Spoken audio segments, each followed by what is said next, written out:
10 games unbeaten under Michael Carrick. Benjamin Sesko with another bullet header. Bruno Fernandes running the show from start to finish. And Crystal Palace reduced to 10 men, watching this great old stadium celebrate 3 more points. Welcome to Mike MUFC Update. I am Mike, and right now, Old Trafford is buzzing. Before we go any further, if you are new here, hit subscribe right now, turn on notifications. Every single Manchester United video goes straight to you. Like this video. If you are loving what Carrick is doing with this squad, drop your player ratings in the comments. I want to see what you lot think. And stay until the end, because I have a full tactical breakdown, every player rated, and some very important things to say about where this club is heading. Right, let us get into it. There was something in the air at Old Trafford this afternoon. You could feel it from the moment the teams were announced. Crystal Palace came here with nothing to lose. Oliver Glasner, a manager who has publicly confirmed he is walking away at the end of the season, brought a side that had won just once in their last 15 games. That stat alone told you Palace were not in great shape. But low block, set-piece threat, physical forwards, Glasner always finds a way to make life uncomfortable even when his team is misfiring. And in the opening 20 minutes, that is exactly what happened. Michael Carrick set United up in a 3-4-3, which is the system he has used consistently since taking the job in January. Sene Lammens in goal. A back three of Diogo Dalot, Lenny Yoro and Harry Maguire. Luke Shaw operating as a left wing-back, Noussair Mazraoui on the right. Casemiro and Kobbie Mainoo in the double pivot. Bruno Fernandes as the number 10. And then Bryan Mbeumo, Benjamin Sesko and Matheus Cunha across the front three. No Lisandro Martinez, still not ready. No Mason Mount, still working his way back. No Patrick Dorgu, who remains a long-term absentee. And Marcus Rashford, of course, is still in Barcelona. That is your context. Carrick is working with a squad that has genuine injury problems and genuine absences, and he is still finding ways to win. Let me be straight with you. The first half was not good. Not good at all. United were slow out of the blocks. The press was disjointed. The movement in behind was non-existent for large stretches. Palace, to their credit, were organised, aggressive and direct. Jørgen Strand Larsen was a handful. The Norwegian is a big physical centre-forward, and he gave Lenny Yoro a torrid time. Yoro, who is 19 years old and still learning his trade at the very highest level, looked unsure of himself. His positioning was off. His reading of the game was a step behind where it needed to be. And when Strand Larsen got the better of him in the air, it caused problems. Diogo Dalot on the right was poor. There is no softening that. He was beaten in the air, he was turned in behind, and his distribution was wasteful. He got better after the break, but the first half performance from Dalot was not acceptable for a player of his experience. Luke Shaw on the left was struggling against Daniel Munoz before the injury ended his afternoon prematurely. Shaw went down after about 30 minutes with what looked like a knock to his lower leg. He tried to continue for a few minutes, but eventually had to come off. Noussair Mazraoui moved across, and Carrick had to reshuffle earlier than he would have wanted. And then the goal came. A corner from Palace. The delivery was accurate, the run was good, and Maxence Lacroix arrived at the back post completely unmarked. Lenny Yoro, who should have been picking him up, had lost track of his runner. Lacroix powered the header home. Sene Lammens had no chance. 1-0. Old Trafford groaned. Casemiro's head dropped. Kobbie Mainoo looked frustrated. Bruno Fernandes immediately started demanding more, clapping his hands, pointing, urging his teammates to respond. That moment told you everything about why Bruno Fernandes is the captain of this football club. Carrick made one forced change at half-time, keeping Mazraoui in the defensive line rather than pushing him back to wing-back. The system stayed the same. The pressing triggers were made clearer. Fernandes was given more license to drop deeper and get on the ball.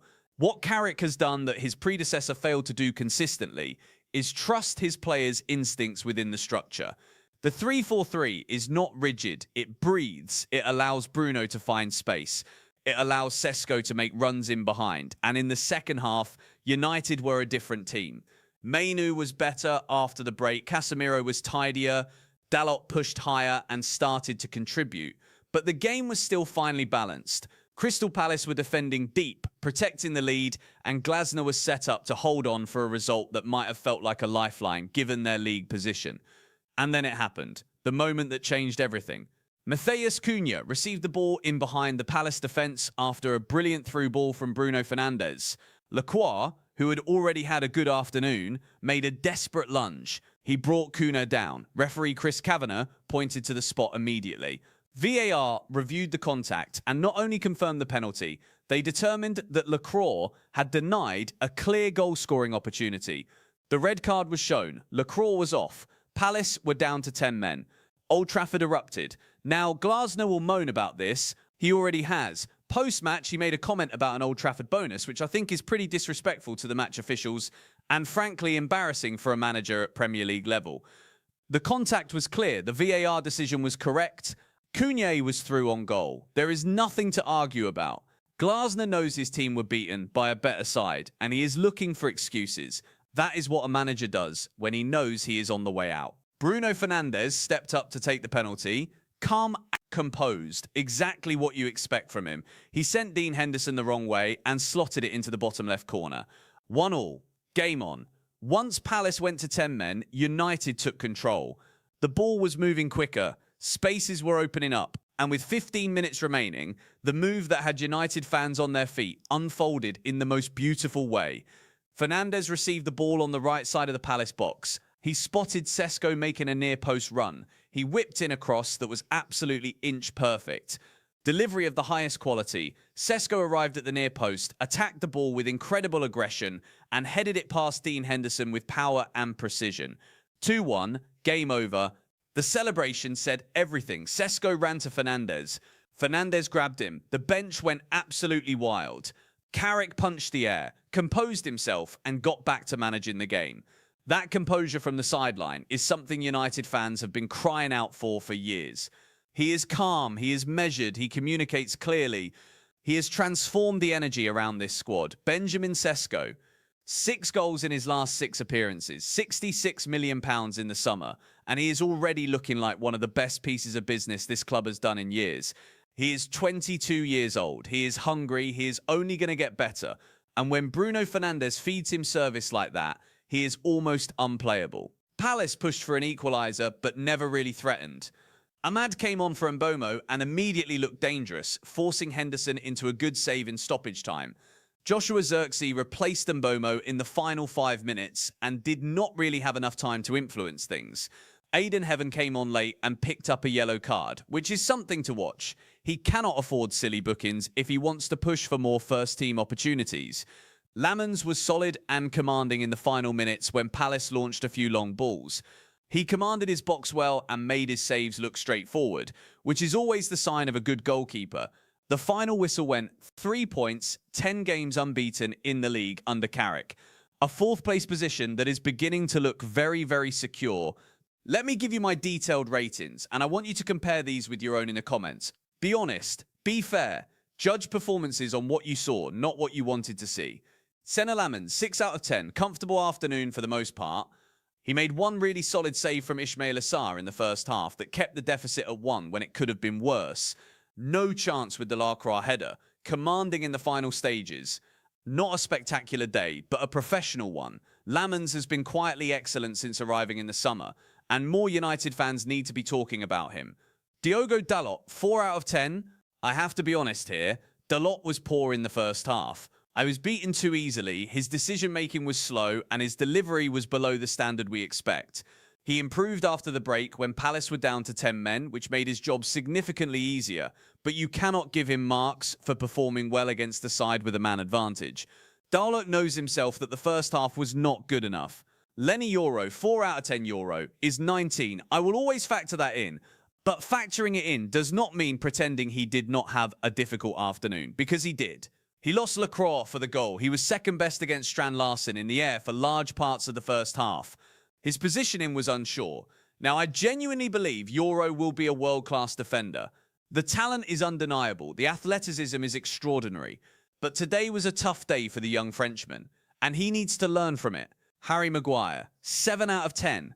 And here is the thing about Maguire. Every time people write him off, every time the critics line up, he goes out and does a job. He dealt with Strand Larsen, as well as anyone in this league could. He was commanding in the air, he read the game intelligently, he helped cover for Euro when Euro was struggling. His leadership in that back three was crucial. Harry Maguire was excellent today, and he deserves full credit for it. Luke Shaw, 4 out of 10. It is hard to rate Shaw fairly because his afternoon was ended by injury. He was struggling before he went off. Daniel Munoz was getting the better of him defensively, but we also do not know how much that injury was affecting his ability to perform. The rating reflects what was seen on the pitch. I genuinely hope the injury is not serious because United desperately need Shaw fit for the run-in. Casemiro, 6 out of 10. Casemiro's contract runs out in the summer. He is leaving. We all know it. He knows it. And you can see in his game that the explosive quality that made him a 3-time Champions League winner is no longer there consistently. But today, he did his job. He was a danger from set pieces. He was tidy enough in possession in the second half. He is not the dominant force he once was, but he gave Carrick a professional shift today. 6 out of 10 is the right number. Kobbie Mainoo, 5 out of 10. Mainoo struggled to impose himself in the first half. Palace's midfield was physical and direct, and Mainoo did not find his rhythm. He was better after the red card because suddenly there was more space and more time on the ball, which always suits a player of his technical quality. When he gets on the ball in space, he is outstanding. When the game is tight and physical and scrappy, he still has developing to do. 5 out of 10 today. The ceiling on Mainoo is extraordinary. He is 20 years old and he is already a Premier League regular. The journey is still very much ongoing. Bruno Fernandes, 8 out of 10. 8 out of 10. The best player on the pitch by a significant distance. He was involved in everything positive United did going forward. The pass that led to the penalty was perfectly weighted, breaking the Palace press and finding Cannor in behind in a single moment of vision that only elite midfielders can produce. He then dispatched the penalty with complete authority, and the cross for Sesko's winner was absolutely beautiful. That delivery, whipped in with pace and curve onto Sesko's head, was the cross of the match. Bruno Fernandes is carrying this team. The club needs to do everything in their power to keep him. The contract talks need to be resolved. He is irreplaceable. Brian Mbeumo, 5 out of 10. Mbeumo is at his best through the middle. That is now becoming a clear pattern. When he starts wide on the right, he drifts into positions where he is less effective and the ball does not naturally find him as often. He was not bad today. He worked hard. He pressed when he needed to. But the quality and influence that we know he possesses was largely absent until Ahmad replaced him. 5 out of 10, and I think Carrick may need to reconsider the positional setup because Mbeumo in a more central role is a different player. Benjamin Sesko, 7 out of 10. The goal changes everything. Before it, Sesko was quiet. His hold-up play in the first half was below the level you want from a starting centre-forward. He lost the ball too easily, his back-to-goal game needs work, and he was isolated for long spells. But the moment Fernandes picked him up with that cross in the second half, Sesko was devastating. The run, the timing, the power on the header. Clinical. The goals are coming. The involvement will improve as he settles further into the system. 7 out of 10 for the match. 6 in 6 goals in his last 6 appearances. A player building real momentum. Macias Cunha. 7 out of 10. Like Mbeumo on the right, Cunha was not as involved as he would have liked early on. But the Brazilian sparked into life in the second half, and that moment receiving the ball in behind, drawing the foul from Lacroix, winning the penalty was a defining contribution. He was direct, he was brave, he wanted the ball in behind, and he made the run that earned United the turning point of the entire match. 7 out of 10. Cunha is a player who makes things happen when the game opens up. Noussair Mazraoui, 6 out of 10. Solid after coming on early due to the tactical reshuffle following Shaw's injury. He was reliable defensively, did not give Palace anything down his side, and kept things tight. 6 out of 10 for a professional and composed substitute appearance in difficult circumstances.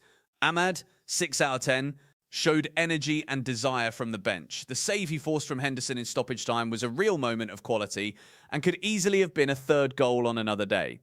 6 out of 10. Ahmad continues to show that when he is given time on the ball, he can hurt anyone. Joshua Zirkzee, not rated. 5 minutes on the pitch. Not enough to rate fairly. Aiden Heaven, not rated. Came on late and immediately picked up a yellow card. The manager will not be happy about that. When you are an academy player pushing for a senior place, every minute on the pitch is an audition. A needless booking is not the impression you want to make. 10 games unbeaten in the league. Let that land for a second. When Michael Carrick took this job in January, There were plenty of people who questioned whether a man without senior managerial experience at this level could handle the pressure of turning Manchester United around. Let me remind those people of what Ruben Amorim left behind. A squad in freefall, a dressing room that had stopped believing, a style of play that the players were not equipped to execute, a fan base that had run out of patience. Carrick walked into that environment and immediately made the game simple again. Trust the players, work the set pieces, press with intent. Give Bruno license, build from a solid defensive base. Is the 3-4-3 perfect? No. Today showed its vulnerabilities at wing-back when Shaw went off. Palace exploited the space down the left in the first half. When both wing-backs are functioning well, the system is excellent. When one breaks down, the structure is exposed. Carrick knows this. He will address it. But the bigger picture is this. United are fourth. They are in the top four, with a game in hand on several rivals, with no European football this season. And yes, that is a massive disappointment. The undivided focus on the Premier League is now beginning to pay dividends. Every other elite club in this division is managing a midweek fixture list. United are fresh every weekend. That advantage needs to be pressed home between now and May. Next season, the goal has to be European football. The permanent manager needs to come in and build on the foundation. Carrick is laying. This squad is nowhere near complete. The defensive injuries have exposed that. The width issues have exposed that. But the attacking talent, Fernandes, Sesko, Kunyambemo, Ahmad, is genuinely exciting. And Kobbie Mainoo, at 20 years old, is already one of the most technically gifted central midfielders in the league. I will not speculate beyond what has been reported. What I will say is this: Michael Carrick is making the case every single week.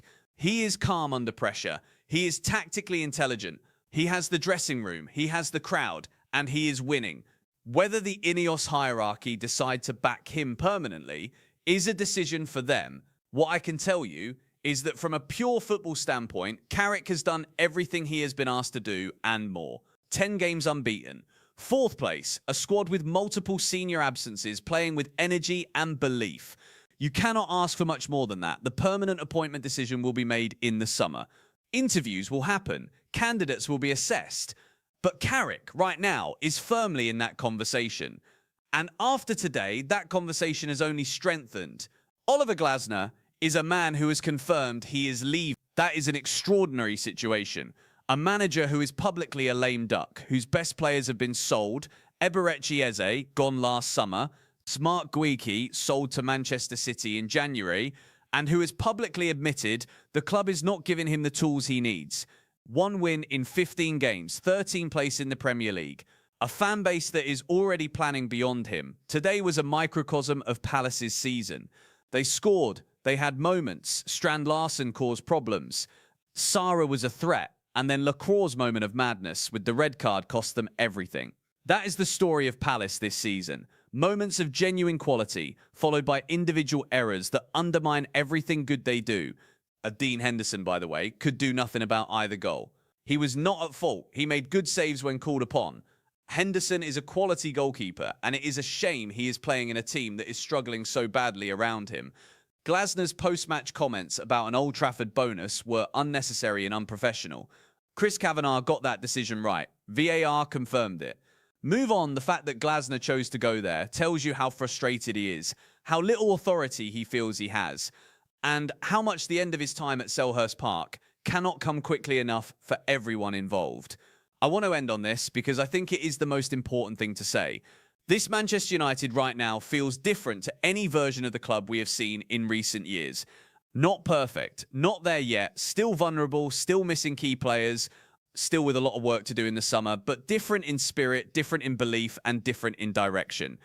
Old Trafford was rocking today. The fans were with the team was with the fans. When Sesko headed that winner in, the noise was something that this ground has been missing for too long. It felt like a football club remembering who it is. 10 games unbeaten, 4th place, Sesko in the form of his life. Bruno Fernandes leading from the front. A young group of players growing in confidence every single week. I am not getting carried away. I am not promising a title challenge.